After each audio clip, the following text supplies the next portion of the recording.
Cara penanganan kelahiran anak babi pada mata kuliah Manajemen Kesehatan Babi semester 4 tahun 2022 Fakultas Kedokteran Hewan Universitas Udayana.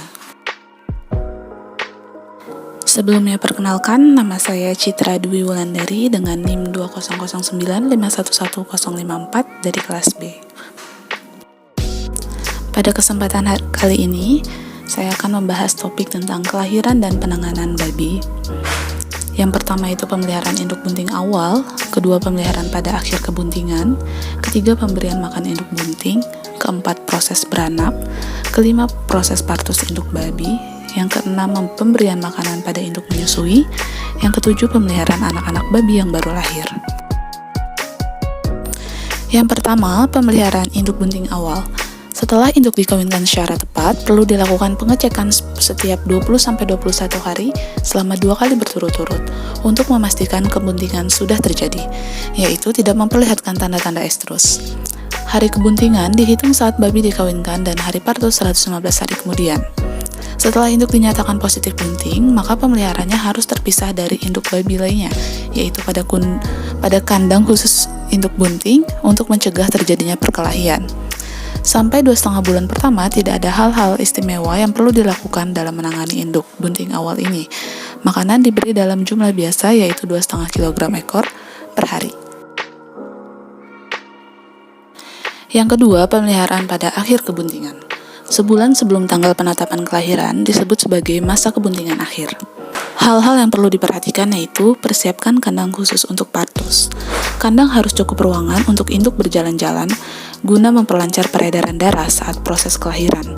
Induk dan kandang harus selalu bersih, yakni dibersihkan dengan sabun dan air hangat. Lalu pada hamil ke-7 dipindahkan. Seminggu sebelum partus, induk diperkenalkan dengan kandang beranak. Hal ini perlu untuk induk beradaptasi dengan lingkungan kandang yang baru. Adapun tujuan pemeliharaan ini yaitu menghasilkan dan membesarkan anak-anaknya sampai saat penyapihan. Semakin efisien tugas induk, semakin besar profit suatu usaha peternakan babi. Yang ketiga, pemberian makan induk bunting. Jumlah konsumsi induk babi tergantung pada suhu lingkungan. Suhu kandang yang ideal untuk induk babi bunting adalah antara 64-68 derajat Fahrenheit, tetapi yang ideal untuk anak babi pada 102 derajat Fahrenheit. Perbedaan ini merupakan kesulitan utama. Untuk setiap peningkatan 2 derajat Fahrenheit suhu lingkungan di atas 68 derajat Fahrenheit, induk babi akan mengurangi jumlah konsumsi 0,5 kg pakan per hari. Setiap periode penyapihan, penting memberikan pakan induk hingga terus meningkat pada hari ke-10 masa laktasi. Tetapi pemberian makanan berlebihan bagi induk bunting akan membuat nafsu makannya menurun. Peningkatan gizi harus mencerminkan peningkatan volume produksi air susu induk. Yang keempat, proses beranak. Proses kelahiran anak babi merupakan perubahan drastis suhu yang konstan, yaitu 103 derajat Fahrenheit menjadi 36 derajat Fahrenheit. Dari suhu hangat tubuh induk anak babi akan keluar berpindah melalui leher rahim menuju ke suatu tempat dengan kondisi dalam keadaan basah serta dingin berangin. Anak babi keluar dan terjatuh ke tempat di tengah-tengah alas kering yang sebagian merupakan tumpukan kotoran babi. Pada proses partus, ada persyaratan unik yang harus diperhatikan bagi anak babi. Setiap individu harus dirawat tersendiri agar dapat mengurangi stres yang dialaminya. Idealnya, anak babi harus dikeringkan pada saat lahir dan dimasukkan ke dalam iklim mikro pada 102 derajat Fahrenheit dan disusui segera setelah induknya siap. Pada umumnya, proses partus terjadi pada malam hari tanpa pengawasan, kecuali kalau ada perlakuan prostaglandin untuk mengatur waktu partus. Setelah selesai proses partus, persyaratan lingkungan anak babi dapat disiapkan dengan menyediakan tempat beriklim mikro yang sesuai. Tempat itu harus dekat dengan induknya, tapi masih melindungi anak dari tindihan induk babi dan meminimalisasi pengaruh panas induk babi. Tempat tersebut disebut kandang sapian yang harus mudah dikontrol. Yang kelima, proses partus induk babi. Tanda-tanda induk akan memasuki periode partus adalah setelah gangguan bergerak teratasi. Induk mulai terlihat duduk dan mencoba membuat sarang untuk persiapan partus, meskipun tidak tersedia material baginya. Selanjutnya, peternak akan mengarahkan induk babi ke kandang tempat beranak. Suhu tubuhnya meningkat dan mulai terlihat tanda kesakitan. Kontraksi datang cepat dan terlihat mulai ganas karena rasa sakitnya. Setelah mengalami kelelahan beberapa jam, induk tua dapat mengatur kondisi otot yang baik sebelum proses partus. Jika beranak dengan jumlah liter-size 13 dalam selang waktu 20 menit per kelahiran, maka akan memakan waktu rata-rata 260 menit atau 4 jam lebih. Apabila kondisinya lemah, induk akan cepat menjadi lelah, sehingga proses pengeluaran fetus lebih lama, yang akan mengakibatkan anak babi mati lemas, dan hasilnya lahir mati. Anak babi yang lain akan kekurangan oksigen atau anoksia, dan akan cacat permanen walaupun dapat bertahan hidup. Karena aktivitas otot dan sumber panas punggungnya, induk babi pun menjadi rentan terhadap panas yang disebabkan kelelahan, sehingga akan melahirkan anak-anak babi yang sudah mati. Yang keenam, pemberian makanan pada induk menyusui. Setelah beranak atau proses partus sampai beberapa hari, nafsu makan induk babi pun menurun. Karena itu, perlu pemberian air minum yang banyak. Setelah 3 hari, ransum makanan induk diberikan agar produktivitas air susu induk sesuai dengan jumlah anak. Yang terakhir yaitu pemeliharaan anak-anak babi yang baru lahir. 3 hari pertama setelah beranak merupakan masa kritis, sebab anak babi sangat peka terhadap berbagai bahaya. Tanpa bulu-bulu yang cukup untuk melindungi tubuhnya, anak-anak babi sangat peka terhadap udara dingin. Kemungkinan terinjak atau terhimpit oleh induk atau kelaparan bila produksi susu induk jelek sehingga anak kekurangan gizi dan lemah. Perhatikan baik-baik anak-anak babi ini bila menjerit lapar. Perhatikan dan periksa puting susu atau ambing induknya. Bila terasa sangat panas atau sangat dingin, segera panggil dokter hewan untuk dibedah. Setelah 3 hari pertama masa kritis berlalu, anak-anak babi akan menjadi lebih baik. Pada masa setelah kelahiran, adalah penting mengarahkan anak-anak babi sampai ke ambing supaya mendapatkan konsumsi kolostrum. Ternak muda memiliki kemampuan untuk menyerap antibodi secara langsung ke dalam aliran darah untuk beberapa jam pertama setelah lahir. Kemampuan tersebut kemudian akan berkurang karena penambahan usia, dan terutama setelah cairan pertama tertelan. Oleh karena itu, penting bahwa semua anak-anak babi harus dapat menyusui kolostrum yang kaya antibodi. Dan ini adalah sebuah video bagaimana proses babi melahirkan.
Sekian topik yang bisa saya sampaikan, kurang lebihnya mohon maaf. Terima kasih. Assalamualaikum warahmatullahi wabarakatuh. Jangan lupa di like. Terima kasih.